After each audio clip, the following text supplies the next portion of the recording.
আপনারা কয়েকটা জিনিস খুব খেয়াল করে দেখবেন।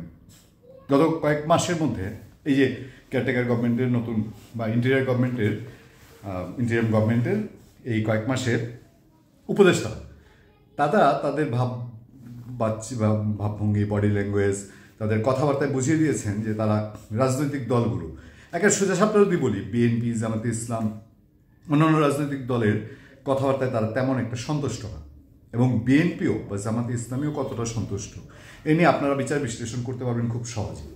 আমি যেদিন কথা বলছি 21 ডিসেম্বর 2024, সেদিন সিগনিফিকেন্ট কয়েকটা ঘটনা ঘটেছে। এর মধ্যে কেয়ারটেকার গভর্নমেন্টের পক্ষ থেকে বা ডক্টর ইউনূস সরকারের পক্ষ থেকে নির্বাচনের একটা সম্ভাব্য সময় জানানো হয়েছে, যেটা নিয়ে আবার রাজনৈতিক দলগুলো একটু দ্বিধান্বিত। Caretaker government chief doctor Mohammad Yunus তিনি বলছেন যে 26 সালের মধ্যে নির্বাচনের একটা ব্যবস্থা হবে সংস্কারের শেষে। যদিও তার প্রেস উইংয়ের সঙ্গে তার বক্তব্য সাংঘর্ষিক বলে বিএনপিও মনে করে, জামাত ইসলামীও মনে করে, বিএনপি সমমনা দলগুলোও মনে করে।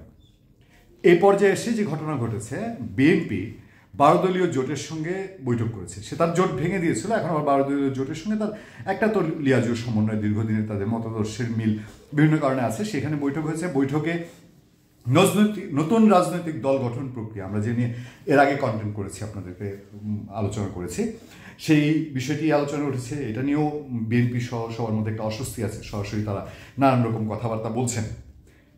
একইভাবে আলোচনা এসছে যে ইলেকশন, স্পষ্ট বিএনপি এবং বিএনপি সমমনা দলগুলো বলছে নির্বাচন 2025 সালের মধ্যে হওয়া উচিত, এবং তারা এখনো সন্তুষ্ট না।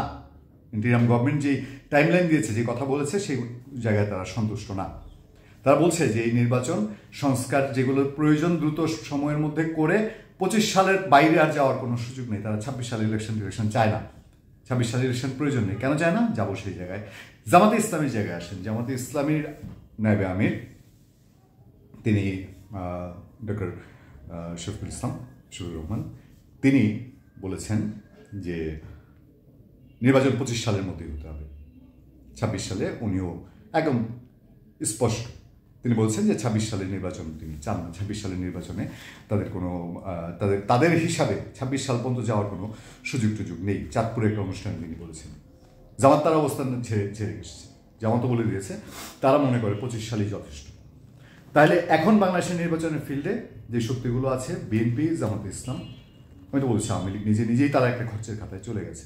এমন একটা অবস্থা তারা নিজেরাই তৈরি করেছে। বলেছি এটা, আর তাদের এখন নির্বাচনের দিকে তারা কি একটা ফ্যাক্টর, এটা ফেলে দেওয়ার কোনো সুযোগ নেই, নির্বাচনের জন্য একটা ফ্যাক্টর। এইটা মাথায় রাখাটাই কি বিএনপি এবং জামাত ইসলামের এখন একটা চিন্তার বিষয়? আমার মনে হয় তাই।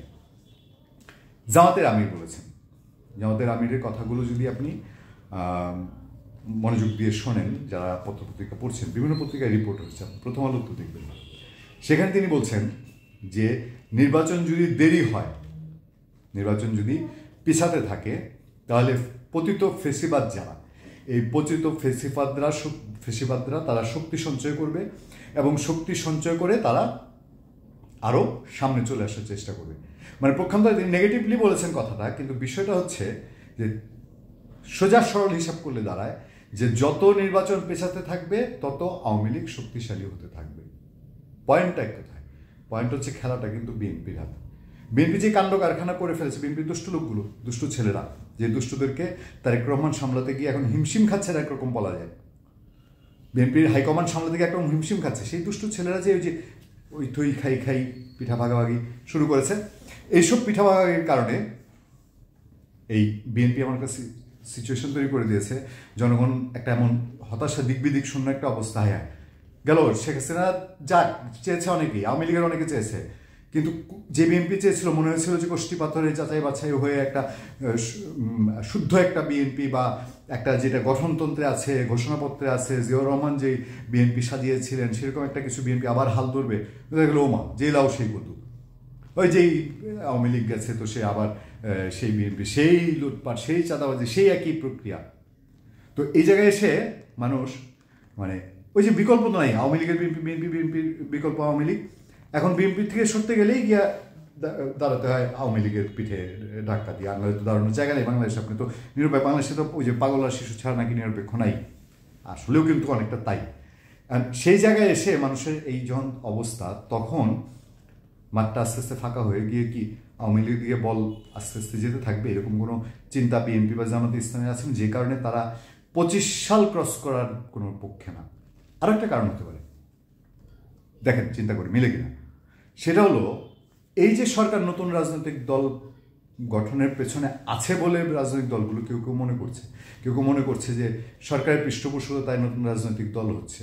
তাহলে বিএনপি বা জামাত ইসলামী মনে করছে যে এই নতুন রাজনৈতিক দল গঠনকে সরকার যদি সময় দেয় এবং সময় দিলে পরে সেই সময়টা পেয়ে গিয়ে নতুন রাজনৈতিক দলের হাতে যদি ক্ষমতায় যায়, বিএনপি যদি আর ক্ষমতায় না আসতে পারে, জামাতে ইসলামী যদি আর সেই সুবাতাস বা এখনকার যেই সুবাতাস সেই সুবাতাসের মধ্যে থাকতে না পারে, এই জন্যে কি সবাই এখন তারা চাইবে যে ইলেকশনটা 25-এর মধ্যে হোক, যত তাড়াতাড়ি হোক, যত দ্রুত হোক? আমি কিন্তু এটা খারাপভাবে দেখছি না, কিন্তু বলতে চাচ্ছি যে ভালোটা কোথায়? এই নতুন রাজনৈতিক দলের প্রতি মানুষের আস্থাও তো তৈরি হয়নি এখনো, হয়েছে কি?